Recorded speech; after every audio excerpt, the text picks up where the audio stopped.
नमस्कार, बहुत स्वागत है आप सभी का। आप देख रहे हैं इंडिया टीवी का ओपिनियन पोल और आज हम बात करने जा रहे हैं पश्चिम बंगाल की। दोस्तों, एक सीरीज में हमने आपको ये सर्वे दिखाए हैं। शुरुआत उत्तर प्रदेश से की थी, उसके बाद बिहार पर हम गए, 80 सीटों का यूपी, 40 सीटों का बंगाल और उसके बाद हमने कल 48 सीटों वाले महाराष्ट्र की बात की और आज 42 सीटों वाले बंगाल की बारी है। मैं हूं सौरभ शर्मा आपके साथ और मेरे साथ हैं मेरी सहयोगी प्राची पराशर।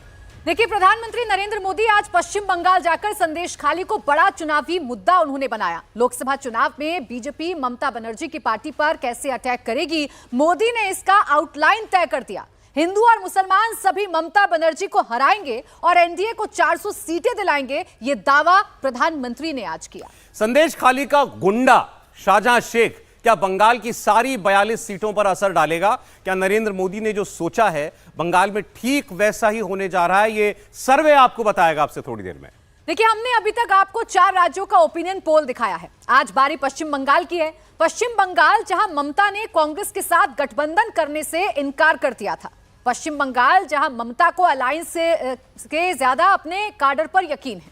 क्या ममता का वो यकीन सच होगा या बंगाल में कमल खिलने का रास्ता साफ हो गया है? 2019 के लोकसभा चुनाव में बीजेपी ने बंगाल की 42 में से 18 सीटें जीती थी और सबको चौंका दिया था। 14 में 2 से छलांग मारकर सीधे 18। अब आ गया 2024। क्या होगा? दीदी या मोदी? बंगाल किसको चुनेगा? आपकी स्क्रीन पर आपको दिखाई देगा आज। लेकिन ओपिनियन पोल हम शुरू करें उससे पहले आपको दिखाते हैं पश्चिम बंगाल के आराम बाग में आज जब प्रधानमंत्री नरेंद्र मोदी पहुंचे तो क्या फोकस था उनका, क्या कहा उन्होंने, सुनिए जरा एक बार। माटी, मानुष, ये इसके ढोल पिटने वाली टीएमसी ने संदेश खाली की बहनों के साथ जो किया है वो देखकर पूरा देश दुखी है, आक्रोशित है।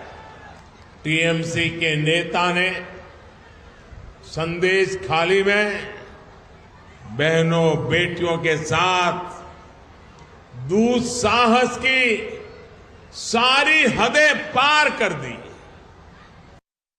इस बार टीएमसी का ये घमंड भी टूटेगा। इस बार मुस्लिम बहन बेटियां भी टीएमसी के गुंडा राज को उखाड़ फेंकने के लिए आगे आएंगे। इस लोकसभा चुनाव के नतीजे पश्चिम बंगाल से टीएमसी सरकार का उसकी विदाई का, उसके पराजय का काउंटडाउन शुरू करेंगे। आज सब दूर की आवाज आ रही है। मैं अभी देख रहा था शुभेंदु जी को और हमारे अध्यक्ष जी बता रहे थे, ऐ बार, ऐ बार, ऐ बार, ऐ बार, ऐ बार। देखिए, प्रधानमंत्री ने दोनों बातें आज कह दी अपने बंगाल की इस पहली सभा के अंदर। उन्होंने ये भी याद दिला दिया कि बंगाल में अगर ममता बनर्जी ये सोचती हैं कि यहाँ का जो मुस्लिम वोट है उनके पास, जो 30% मुसलमान वोट है और वो उनका अगर बंधुआ वोट वो मानती हैं, तो इस बार उनकी ये गलतफहमी भी टूटने वाली है। और उन्होंने ये जिम्मेदारी दी मुस्लिम माताओं बहनों को नाम लेकर के, ये इस बार मुस्लिम माताएं बहनें जवाब देंगी तृणमूल कांग्रेस को। और उन्होंने संदेश खाली का जिक्र भी कर दिया। राजा राम मोहन राय की धरती पर अगर महिलाओं के साथ ऐसा अत्याचार होता है तो आज उनकी आत्मा रो रही होगी। तो प्रधानमंत्री ने जिस पिच पर उठाना था संदेश खाली के मुद्दे को, वो कर दिया है शुरू। और यहां से अब आप देखिएगा कि उनके सारी पार्टी और लीडर जो हैं वो लकीर पकड़ लेंगे। तो मैं शुरुआत करता हूं आज के सर्वे की। पश्चिम बंगाल की 42 सीटें, मेहमानों के परिचय के साथ राहुल महाजन जी हमारे साथ हैं स्टूडियो में। राहुल जी, बहुत स्वागत है आपका। साथ ही हमारे साथ विजय त्रिवेदी जी हैं। विजय जी, आपका बहुत स्वागत है। समीर चौगांवकर साहब हमारे साथ हैं। और आज एक बड़े खास मेहमान और बंगाल की धरती के चप्पे चप्पे को पहचानने वाले और इन सारी सीटों का सारा अंदर का गणित आपको बताने वाले बहुत सीनियर जर्नलिस्ट जयंत घोषाल, जिनको हम प्यार से दादा बोलते हैं, बहुत स्वागत है दादा आपका आज इंडिया टीवी पर, और आपके सारी अनुभव की आज हमको जरूरत पड़ेगी इन सीटों को समझने के लिए। और साथ ही जिन्होंने सर्वे किया सीएनएक्स से, भावेश झा हमारे साथ हैं। भावेश, आपका बहुत स्वागत है। प्राची, शुरुआत हमको आज, चूंकि ये संदेश खाली का मुद्दा बंगाल में सबसे ज्यादा है इस वक्त, तो उसी सीट से करनी चाहिए जहां पर संदेश खाली आता है। बिल्कुल, प्रधानमंत्री नरेंद्र मोदी ने भी आज अपनी लाइन को पूरी तरीके से सेट कर दिया है, पूरी पार्टी की लाइन को सेट कर दिया है। तो आइए सबसे पहले बशीरहाट की बात कर लेते हैं, जहां संदेश खाली इलाका पड़ता है, जिसकी चर्चा आप जोरों शोरों से सुन रहे हैं। इतने बड़े तरीके से इस मुद्दे को उठाया जा रहा है, लेकिन इसका जमीन पर कोई असर हो रहा है ऐसा तो कम से कम ओपिनियन पोल नहीं बता रहा है। बशीरहाट टीएमसी जीतती हुई नजर आ रही है। नुसरत जहां यहां से टीएमसी की सांसद हैं, उनका वो बयान भी आपको याद होगा जिन्होंने संदेश खाली पर दिया था। उन्होंने कहा था, मैं संदेश खाली नहीं जा रही हूं क्योंकि वहां जाने की मुझे जरूरत महसूस नहीं हो रही है। बीजेपी की जितनी भी महिला कार्यकर्ता हैं, उन्होंने संदेश खाली में डेरा डाला हुआ है और इस मुद्दे को जोरों शोरों से उठाया जा रहा है। लेकिन फिलहाल जो पहला रुझान है वो ये बता रहा है कि ये सीट टीएमसी के खाते में ही जाएगी। इसकी वजह भी आपको हम बता देते हैं। आप सोच रहे होंगे कि संदेश खाली का मुद्दा इतना जोर शोर से उठाने के बाद भी जहां वो सीट पड़ती है, वो बशीरहाट, वो भाजपा क्यों नहीं निकाल पा रही है, ये सीट टीएमसी के पास दोबारा क्यों जा रही है। तो वाकई नरेंद्र मोदी ने जो नब्ज पकड़ी ना कांग्रेस, तृणमूल कांग्रेस की, उसी का नतीजा है ये। संदेश खाली में, यानी माफ कीजिएगा, बशीरहाट में 47% मुस्लिम वोट है। तो इस 47% मुस्लिम वोट का जो तोड़ भाजपा अभी तक नहीं निकाल पाई है, या संदेश खाली का जो मुद्दा है उसको अभी और शायद बीजेपी को घर घर ले जाने की जरूरत होगी। संदेश खाली जहां पड़ता है, बशीरहाट की वो सीट जो है इस वक्त ममता बनर्जी निकाल लेंगी, ये हमारा सर्वे बता रहा है। तो बीजेपी के लिए ये आप कह सकते हैं कि एक झटका होगा, या उनके लिए अभी इस पर और काम करने की जरूरत है। सीधे मैं जाना चाहता हूं जयंत घोषाल जी के पास। दादा, इतना संदेश खाली पर बात हो जाने के बाद, इतनी नाराजगी के बाद भी बशीरहाट टीएमसी के पास जाता दिख रहा है। बिल्कुल, जैसे आपने बताया कि ये जो 47%, मतलब ये जो आंकड़ा, ये जो डिस्ट्रिक्ट है, ये 24 परगनास हैं, नॉर्थ 24 परगनास और साउथ 24 परगनास, दो डिस्ट्रिक्ट में डिवाइडेड है। पहले एक साथ था, और ये दोनों डिस्ट्रिक्ट में average percentage of Muslim population is 40%, जहां स्टेट में 30% है एवरेज। तो ये जो बशीरहाट है, वो देखिए डिस्ट्रिक्ट का जो पॉपुलेशन है उससे भी 7% ज्यादा है। तो इसका मतलब मुस्लिम वोट है। देखिए, मुझे लगता है ये प्राइम मिनिस्टर जो बोल रहे हैं, जो कर रहे हैं, उनके बहुत बड़ा असर है, क्योंकि मोदी जी का बहुत लोकप्रियता है, और इसीलिए 2019 में 18 सीट मिला। Bhajpa is success story in Bengal, 77 MLA हो गया है, राज्यसभा में एमपी भेज रहे हैं। हम पहले तो ये सोच ही नहीं सकते थे। लेकिन ये जो मुस्लिम वोट का स्प्लिट करने का इशू, सीपीएम के पार्टी की तरफ से मोहम्मद सलीम को क्यों पार्टी सेक्रेटरी बनाया था? कारण एक ही है कि अगर मुस्लिम वोट सीपीएम में फिर वापस आए, क्योंकि सीपीएम के तरफ से मुसलमान वोट टीएमसी में गए थे और कांग्रेस से भी कुछ आया था। अभी ये जो मेन इशू है कि इंडियन सेकुलर फ्रंट वहां गए थे, संदेश खाली में भी जाने की कोशिश किया, वहां 144 का इशू हुआ, लेकिन फिर भी दिखाई दे रहा है कि मुस्लिम एक साइकी है, कम से कम बंगाल में। देखिए, बंगाल में उर्दू स्पीकिंग मुस्लिम है, बंगाली स्पीकिंग मुस्लिम है, दोनों को कैरेक्टरिस्टिक्स भी अलग है। इस is matter of sociological study. और बशीरहाट में जो बंगाली मुसलमान है, जो इंडियन सेकुलर फ्रंट के सोचते थे कि इनको स्प्लिट कर देंगे, उसमें और इनसिक्योरिटी, क्योंकि जब भाजपा हिंदू वोट का कंसोलिडेशन कर रहे हैं, ध्रुवीकरण हो रहा है, उसका असर दूसरी कॉन्स्टिट्यूएंसी में भाजपा का फायदा मिल सकता है। ठीक है सर। लेकिन जहां मुस्लिम वोट का कंसंट्रेशन है, वो और इनसिक्योरिटी से इन ब्लॉक मुस्लिम का जो कंसोलिडेशन वो ब्रेक नहीं हो रहा है। दो तीन बातें दादा इस पे हम लोग कह सकते हैं, बात कर सकते हैं, क्योंकि हम लोग स्टेट में एक ऐसी सीट है जहां पर 47% मुस्लिम वोट है, और आपने जैसा डिस्क्राइब किया हमारे लिए कि डिस्ट्रिक्ट के अंदर जो सीट वोट है उससे भी 7% ज्यादा जब पूरी लोकसभा में हम आ जाते हैं तो वो बशीरहाट के अंदर मिलता है। अब या तो बीजेपी वो रिवर्स पोलराइजेशन नहीं कर पाई है, जब तक हमने ये सर्वे किया तो वो रिफ्लेक्ट नहीं हुआ, ये एक बात हो सकती है। दूसरी बात यह है कि आईएसएफ है, कांग्रेस है, टीएमसी है, वहां तो कोई इंडिया अलायंस जैसी चीज अभी तक बन नहीं पाई है। उसके बावजूद इतने अलग अलग तरीकों से, मतलब मल्टी कॉर्नर फाइट होने के बाद भी मुस्लिम वोट डिवाइड नहीं हो रहा है। देखिए, आपको ये ध्यान रखना चाहिए कि यहां पर जो पिछली बार नुसरत जहां जीती थी, वो 3.5 लाख से ज्यादा वोटों से जीती थी। तो ऐसा जब वो वोट पड़ रहा है तो आपको साफ दिखाई देता है कि वो मुस्लिम वोट जो है वो इस बार भी नुसरत जहां के लिए पड़ेगा, अगर वो स्प्लिट खड़ी नहीं हो रहा, वो स्प्लिट नहीं होगा। और देखिए वहां पे अब इसका पहले एक समय था जब वहां पे सीपीएम का बहुत ज्यादा कांग्रेस लेफ्ट स्पेंट फोर्स है, बिल्कुल स्पेंट फोर्स है इस जगह पे। और पहले एक समय था जब सीपीएम का यहाँ जोर होता था, तब मुस्लिम, जैसे दादा बता रहे थे कि मुस्लिम वोट वहां पे जाता था, अब ऐसा बिल्कुल भी नहीं है। और ये जो आपका सर्वे बिल्कुल सही दिखा रहा है कि ये सीट जो है ये टीएमसी के पास जाएगी। अच्छा, प्रधानमंत्री नरेंद्र मोदी भी कहीं ना कहीं इसी बात को जान रहे हैं। आज वो संदेश खाली का भी जिक्र कर रहे थे और इस बात का भी जिक्र कर रहे थे कि जो मुस्लिम महिलाएं हैं वो टीएमसी का घमंड तोड़ेंगी। इस बार मुस्लिम घमंड तोड़ेगा और भारतीय जनता पार्टी की तरफ रुख करेगा। तो इन बयानों का कोई असर होगा? सीए, यूसीसी, ये सारे मुद्दे यहाँ पर आपको दिखाई देंगे। नहीं, लेकिन 2019 को भी देखें हम, बीजेपी ने तब भी कोशिश की थी मुस्लिम वोट को तोड़ने की, और वो सारा का सारा मोस्ट खासतौर से नॉर्थ बंगाल में, दादा उसको ज़्यादा करेक्ट कर सकते हैं, वो टीएमसी के साथ ही रहा वोट। भारतीय जनता पार्टी उसमें डेंट नहीं कर पाई। और जो बात अभी राहुल ने भी जिक्र किया, आप भी कर रहे हैं, सीए की बात जब होम मिनिस्टर कर रहे हैं कि अभी उसका वो हो जाएगा, लागू हो जाएगा, तो क्या वो रिवर्स पोलराइजेशन में मदद करेगा या टीएमसी जो है उसको ज्यादा पोलराइज कर सकती है? इससे बड़ा फर्क पड़ेगा वहां के। शेख शाहजहां को 55 दिन गिरफ्तार नहीं कर रही सरकार, इससे आपको समझ में आता होगा कि मुस्लिम वोट कहां पर है और उसमें कितनी पकड़ ममता बनर्जी की वहां पर है। और कोई विरोध शेख शाहजहां को लेकर या संदेश खाली को लेकर भी वेस्ट बंगाल की कम्युनिटी में बड़े तौर पर नहीं दिखाई दे रहा। उसको हम दिल्ली आप कह रहे हैं कि ये एक बड़ा इशू नहीं बनने वाला चुनाव में? वेस्ट बंगाल के इलेक्शन में मुझे नहीं लगता कि बहुत बड़ा इशू बन पाएगा, क्योंकि जो माइनॉरिटी वोट है वो टीएमसी के साथ है। और इसका फायदा ये हुआ ना कि कांग्रेस और लेफ्ट दोनों वहां पर स्पेंट फोर्स हो गए, तो पूरा का पूरा माइनॉरिटी वोट। मैं अगली सीट पर बढ़ूं, समीर जी कुछ ऐड कर रहे हैं इसमें? तो देखिए, मुझे लग रहा है कि 2019 में ही प्रधानमंत्री मोदी जो कह रहे हैं वो हो जाता। सिर्फ 13 लाख वोटों का, 17 लाख वोटों का फर्क है। मतलब 17 लाख वोट ज्यादा टीएमसी को भारतीय जनता पार्टी से ज्यादा मिले थे।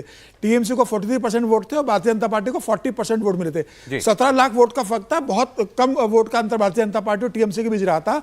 भारतीय जनता पार्टी पिछले 5 साल से लगातार ये अंतर कम करने के लिए कोशिश में लगी हुई है। और उत्तर बंगाल के अलावा दक्षिण बंगाल में भी भारतीय जनता पार्टी ने अपने संगठन को मजबूत किया है। संघ पिछले 5 साल से लगातार जमीन स्तर पर काम कर रहा है। और मुझे लग रहा है कि जो 17 लाख वोट का फर्क था पिछले 5 साल में, इस बार भारतीय जनता पार्टी उसको तोड़ते हुए ममता बनर्जी से ज्यादा वोट बैंक लेने की स्थिति पहुंच रही है। अब ये तो हमको देखना पड़ेगा। देखिए, मामला पिछली बार भी ऑलमोस्ट बराबरी का बना ही दिया था बीजेपी ने। 22% वोट का इंक्रीज हुआ था, 22% वोट बढ़ा था 2014 से 2019 में। अरे आज हम आपको ये सर्वे थोड़ा दूसरे तरीके से दिखा रहे हैं। अभी तक हमने पहले जो सर्वे किए उसमें हम क्षेत्रवार चलते थे, रीजन वाइज चलते थे। आज हम पश्चिम बंगाल में कुछ बड़ी सीटों का और कुछ प्रोमिनेंट लोगों की, हस्तियों की सीटों का जिक्र पहले करेंगे आपके सामने। तो वो लगभग 1 दर्जन सीटें हैं। जैसे ये टीएमसी की सीट, टीएमसी को जा रही है बशीरहाट की सीट, संदेश खाली वाली। दूसरी एक सीट है, यह कांथी की सीट। कांथी में शुभेंदु अधिकारी जो वहां पर बीजेपी के नेता प्रतिपक्ष हैं, बड़े नेता, सबसे बड़े नेता इस वक्त वहां पर बीजेपी के पास हैं, टीएमसी से ही आए हैं, ममता बनर्जी की कैबिनेट में बड़े मंत्री होते थे। इनके पिता शुभेंदु अधिकारी इस सीट से कांथी, वहां ऊपर आ गया कांथी। देखिए यहां पर जल रही है, अभी भगवा बत्ती जल रही है। इसका मतलब ये सीट बीजेपी को जा रही है। यहां पर शिशिर अधिकारी जो हैं वो शायद इस बार चुनाव न लड़ें, लेकिन उनके परिवार की तूती यहां पर बोलती है। और ये जंगल महल का इलाका है और यहां पर अधिकारी परिवार ने जिसको चाहा उसको जिताया। विधानसभा में भी शिशिर अधिकारी, जो शुभेंदु अधिकारी के छोटे भाई हैं, वो विधायक भी हैं इस इलाके से। अब ये सब लोग जो है ममता बनर्जी के साथ थे, लेकिन अब ये सब बीजेपी में आ गए, तो ये सीट बीजेपी के पास रहेगी, इसमें कहीं कोई शक दिखाई नहीं देता। बिल्कुल, देखिए कांथी सीट चूंकि पारंपरिक सीट है अधिकारी परिवार की, और इस पे अधिकारी परिवार जिसको चाहता है उसे चुनाव जितवाता है। यहाँ से शुभेंदु अधिकारी के पिता सांसद हैं और इस बार वो चुनाव नहीं लड़ रहे हैं, ऐसी चर्चा की जा रही है, क्योंकि वो टीएमसी में ही है। शुभेंदु अधिकारी जरूर भारतीय जनता पार्टी में आ गए थे, लेकिन वो टीएमसी के सांसद बरकरार हैं, लेकिन इस बार वो चुनाव नहीं लड़ेंगे। और शुभेंदु अधिकारी का जो इफेक्ट है वो आप ओपिनियन पोल में देख सकते हैं। भारतीय जनता पार्टी को लेकर यहाँ पर लाइट जल रही है, यानी कि कांथी सीट जो शुभेंदु अधिकारी के परिवार की पारंपरिक सीट है, यहाँ पर बीजेपी जीतती हुई नजर आ रही है। एक करेक्शन बस, वैसे भी एक करेक्शन में कर भाई सांसद हैं अगली सीट से जिसका हम लोग जिक्र कर रहे हैं। जी, जंगल महल जो है ना पूरा इलाका वेस्ट बंगाल का, वो बीजेपी का ही डोमिनेंस वाला इलाका है। बीजेपी उसमें बहुत ताकतवर पोजीशन में है। देखिए नॉर्थ बंगाल और ये जो जंगल महल का इलाका है, और खासतौर से बीजेपी स्ट्रांग है। और जंगल महल के इलाके में एक और भी बात है, टीएमसी यहाँ पे इसलिए भी हारती है क्योंकि टीएमसी ने यहाँ पर जो लोगों की मूवमेंट्स थी, जन मूवमेंट्स थी, उनको बहुत दबाया था, उनको क्रश कर दिया था। उस कारण से भी वहां पर टीएमसी के खिलाफ बहुत ज्यादा माहौल। तो पिछली बार तोलाबाजी का जो नारा, जो एक स्लोगन चला था, कॉइन किया था बीजेपी ने, उसका असर बहुत जंगल महल में दिखाई दिया। मनी तोलाबाजी। यस। अच्छा देखिए, कांथी की चूंकि बात की, इसी से लगी हुई एक और सीट है, उसकी बात कर लेते हैं। तमलुक सीट की बात कर लेते हैं। यहाँ पर भी अधिकारी परिवार का जो वर्चस्व है वो देखने को मिलता है। अब देखिए, ये रही तमलुक सीट, यहाँ पर भी भारतीय जनता पार्टी ही जीतेगी। इस सीट के बारे में बताएं तो एक कांथी के बगल की सीट है, यहाँ से शुभेंदु अधिकारी के भाई दिवेंदु अधिकारी सांसद हैं। दिवेंदु ने भी बीजेपी ज्वाइन कर ली है। तमलुक की सीट बीजेपी को जा सकती है, यानी जहां अधिकारी परिवार आप कह सकते हैं दोनों ही सीटों पर प्रभाव रखता है, तो ये दोनों ही सीटें भारतीय जनता पार्टी के खाते में जा सकती हैं। 3 सीटें अभी तक हमने आपको दिखाई हैं, बशीरहाट, तमलुक और कांथी। इसमें से 2 भारतीय जनता पार्टी जीत सकती है और 1 सीट बशीरहाट की, जो कि मुस्लिम बाहुल्य इलाका है, इसका मुद्दा बनाने की कोशिश बीजेपी ने की है। ये सीट जरूर बीजेपी के हाथ से जा रही है। शुभेंदु अधिकारी, अब शुभेंदु अधिकारी, उनका परिवार जो है इस चुनाव में कितना बड़ा फैक्टर है, और क्या शुभेंदु अधिकारी बीजेपी में आने के बाद जो जैसी उम्मीद पार्टी को थी वैसा इफेक्ट दे पाए या नहीं दे पाए हैं? मैं चाहूंगा इस सवाल का जवाब भावेश ने।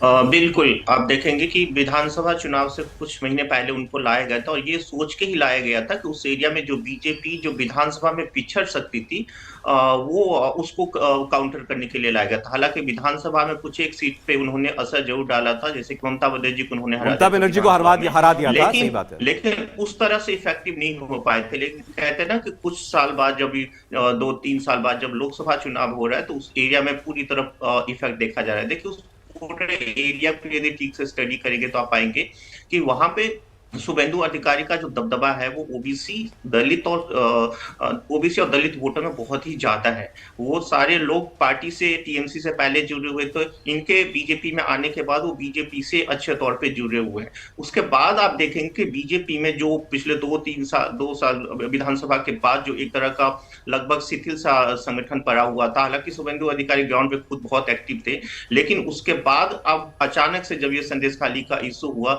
जो अभी दादा बता रहे थे कि संदेश खाली का असर दूसरे कॉन्स्टिट्यूएंसी पे पड़ सकता है, बिल्कुल सही कह रहे थे वो। संदेश खाली की वजह से बसीरहाट तो बीजेपी नहीं जीत पा रही है, क्योंकि वहां पे उस तरह का कॉन्स्टिट्यूएंसी है कि लगभग 50% से ज्यादा, अनऑफिशियली 50% से ज्यादा मुस्लिम है, ऑफिशियली 47% जैसा बताया गया है। लेकिन अदर जगह जो जहां पे SC ST डोमिनेंस लगभग 30% के आसपास है, उन सीटों पे बीजेपी को बहुत ज्यादा फायदा है, जिसमें ये दोनों सीट जो भी हमने डिस्कशन किया उसमें आने वाले में और भी बहुत सारी सीटें जहां पे इसका डोमिनेंस दिखेगा।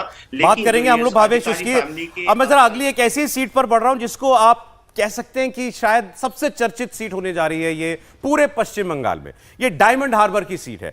डायमंड हार्बर से ममता बनर्जी के भतीजे अभिषेक बनर्जी 2014 से यहां से चुनाव लड़ रहे हैं और जीतते हुए आ रहे हैं। तो ये आप इसको दोनों तरफ से क्या देख सकते हैं कि तृणमूल कांग्रेस की भी सेफ सीट है, और अब ये ममता बनर्जी के परिवार की सीट हो गई है, क्योंकि उनके भतीजे ने 2 चुनाव यहां से लड़ लिए। तो टीएमसी डायमंड हार्बर एक बार फिर जीतेगी, ऐसा हमारा सर्वे कह रहा है, और अभिषेक बनर्जी यहां से लड़ेंगे, इसमें कोई संदेह भी नहीं है।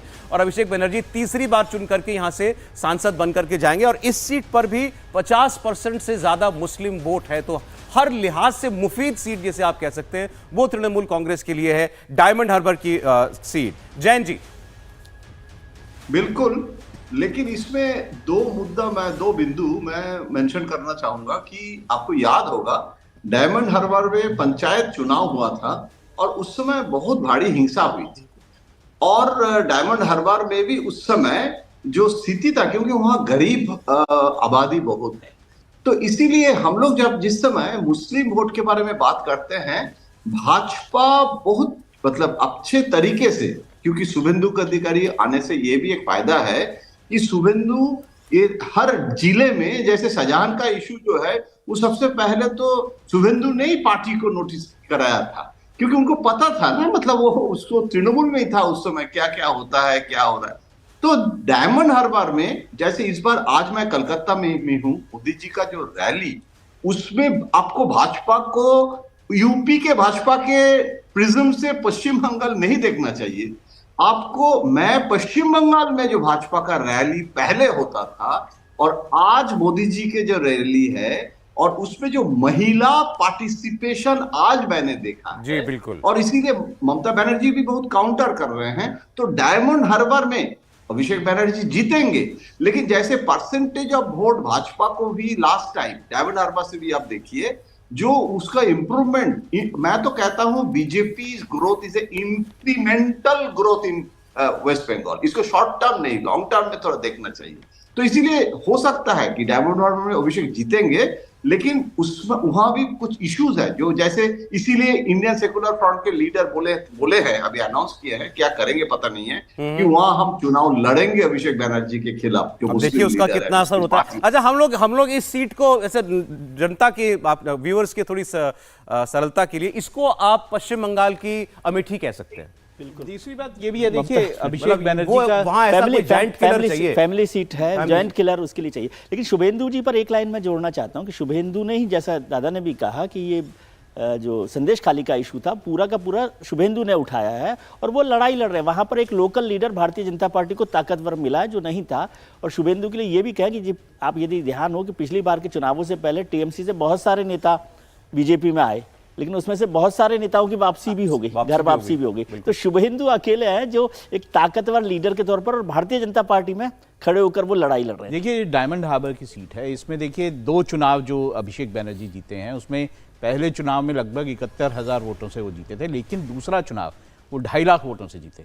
उन्होंने अपना जो वो है वो डबल कर दिया था। और दूसरा ये भी यहाँ पे है कि यहाँ बीजेपी तीसरे नंबर पे आई थी, तो यहाँ पे बहुत ज्यादा उलटफेर होगा ऐसा बिल्कुल भी। आपने जो ट्रेजेक्टरी बताई उससे तो ये साफ लग रहा है कि भाई 2014 में मतलब इनका वोट का मार्जिन, जीत का मार्जिन अगर कम है तो उस वक्त या तो कांग्रेस या लेफ्ट कोई एक मजबूत रही होगी बिल्कुल इनके सामने। तो और अब बिल्कुल खत्म हो गया है। तो आपको ये कंपैरिजन ठीक नहीं है कि अमेठी मत बोलिए इसको डायमंड हार्बर। वहां पे कम हो रहा था या ज्यादा हो रहा है? इसमें अगर आप अमेठी का जिक्र कर रहे हैं तो मुझे लगता है बहरामपुर सीट को अमेठी बोलना चाहिए, कि जहां से अधीर रंजन चौधरी लगातार जीत रहे हैं टीएमसी की सरकार होने के बाद। इनको भी युवराज कहते हैं ना, सरकार है, इनके पास संगठन सब है। अधीर रंजन चौधरी कांग्रेस की दम पर, जहां ना कांग्रेस का सपोर्ट है उन्हें, ना ममता बनर्जी का सपोर्ट है, उसके बाद वो सबसे लड़के कर जीत रहे हैं बहरामपुर से। तो मुझे लग रहा है कि वो अमेठी सीट ज्यादा है कांग्रेस के लिए। इस वक्त टीएमसी के उत्तराधिकारी तो अभिषेक बनर्जी हैं। बिल्कुल, वो परिवारवाद का अगर कहीं बंगाल में अगर कहीं सबसे बड़ा उदाहरण आपको देना है तो इसी सीट का हम लोग दे सकते हैं। अभिषेक बनर्जी जिस तरीके से उन्होंने अब ये इसको परिवार की सीट बना दिया। आजकल अमेठी का नाम लेने से ऐड करना चाहूंगा। हाँ सर, सिर्फ एक बिंदु वो है कि अभिषेक बनर्जी डेवलपमेंट के इशू में भी, जैसे डायमंड हार्बर मॉडल नाम दिया गया है, और जैसे वहां मैं कह रहा था ना कि वो गरीब आम जनता बहुत है, इसीलिए वहां एकदम फ्लाईओवर बनाना, जैसे जैसे बॉम्बे में नितिन गडकरी ने एक समय बहुत फेमस हो गए थे, तो ये अभिषेक बनर्जी का ये डेवलपमेंट ओरिएंटेड एक्टिविटीज और वो एमपी लैड से लेके अपने इवन ये जो 100 डेज का भी जो पैसा वो डायमंड हार्बर कॉन्स्टिट्यूएंसी में वो पार्टी के तरफ से दिया जा रहे हैं। वो इशू बना रहे हैं कि केंद्र नहीं दे रहे हैं, सेंटर नहीं दे रहे हैं, तो हम दे रहे हैं, हमारे पार्टी की तरफ से दे रहे हैं। तो और ये डायमंड हार्बर मॉडल लेके तृणमूल के अंदर में भी थोड़ा प्रॉब्लम भी हुआ था कि डायमंड हार्बर मॉडल और पूरी राज्य में ये नहीं हो पा रहा है, और क्यों Abhishek Banerjee is doing it only for Diamond Harbour. तो लेकिन डायमंड हार्बर में उनका फायदा, उनके डिविडेंड जरूर मिलेगा। बिल्कुल, और देखिए सेफ सीट है और इसीलिए अभिषेक बनर्जी यहां से चुनाव लड़ेंगे। एक और अगली सीट की अब आइए बात कर लेते हैं, वो है कृष्णानगर सीट जो फिलहाल टीएमसी के पास है। और ये सीट इसलिए चर्चा में रही क्योंकि इनकी सांसद पर जो कार्रवाई हुई सदन के अंदर, उसको बड़ा मुद्दा विपक्ष ने बनाने की कोशिश की। और देखिए यहाँ पर भगवा रंग की लाइट आपको जलती हुई नजर आ रही होगी, यानी कि कृष्णानगर सीट इस बार भारतीय जनता पार्टी जीत सकती है। कृष्णानगर लोकसभा से निकाली गई महुआ मोइत्रा की सीट है और यहाँ सीएए का असर दिख सकता है। कृष्णानगर बांग्लादेश की सीमा से लगी हुई सीट है और 71 की जंग के समय पूर्वी पाकिस्तान से भारी संख्या में मतुआ शरणार्थी यहां आए थे। और अगर सीएए का नोटिफिकेशन आ जाता है, जो कि आएगा बहुत जल्द चुनाव से ठीक पहले, उसका असर सीधे तौर पर कृष्णानगर की सीट पर दिख सकता है। और इसीलिए यहां पर आपको भगवा रंग की लाइट जलती हुई नजर आ रही होगी। ये सीट टीएमसी से बीजेपी छीनती हुई नजर आ रही है, यानी कि महुआ मोइत्रा जो है वो हार रही है। महुआ मोइत्रा अगर यहां से लड़ती है, मुझे लगता है लड़ेंगी, उनकी पार्टी उनको अब तो टिकट ना दे ऐसा नहीं हो सकता जब वो इतनी लाइमलाइट में आ चुकी है, उनकी सदस्यता छीन ली गई, चली गई उनकी, ऐसा कहना चाहिए लोकसभा की। तो महुआ मोइत्रा ये सीट हार सकती है अगर वो चुनाव में जा रही है, तो महुआ मोइत्रा की सीट इस बार भारतीय जनता पार्टी निकाल सकती है। बहुत सारे फैक्टर्स, सीए का जिक्र प्राची ने किया। अब सीएए अभी लागू नहीं है, कानून है देश का लेकिन लागू नहीं है, क्योंकि उसके जो नियम थे वो नोटिफाई नहीं किए गए। वो आने वाले दिनों में कभी भी किए जा सकते हैं, और वो पूरे देश के अंदर अगर सबसे ज्यादा कहीं उसका इफेक्ट होगा तो वो पश्चिम बंगाल के अंदर होगा, क्योंकि वहां पर एक बहुत बड़ी आबादी जो है वो बांग्लादेश से आए हम शरणार्थियों की है, और वो उसको हम लोग मतुआ समुदाय पे प्रधानमंत्री जी ने पिछली बार भी बहुत काम किया था। आपको याद हो कि मतलब बांग्लादेश हिंदू बांग्लादेशी, यस, हिंदू बांग्लादेशी और खासतौर से बांग्लादेश जाकर भी वो जो मतुआ समुदाय वहां पर है, मंदिर वहां में भी उस मंदिर में प्रधानमंत्री गए थे। और मतुआ इसके बारे में हम लोग थोड़ी और बात करेंगे। सीए का असर, बांग्लादेशी हिंदुओं का मुद्दा, बांग्लादेशी मुसलमानों का मुद्दा इस बार आपको कितनी सीटों पर प्रभाव डालता हुआ दिखाई दे रहा है? सर्वे में भावेश ने क्या पाया है? और सबसे बड़ा सवाल तो यही है भी, आपको 5 सीटों का जो है सर्वे दिखा रहा है कि 3 भाजपा और 2 तृणमूल कांग्रेस, यानी बीजेपी इस बार अपर एज, क्या बीजेपी को अपर एज है इस बार इस इलेक्शन के अंदर? जो शुरुआती बढ़त दिखाई दे रही है नंबर में, क्या आगे बीजेपी इसको रख पाएगी लागू?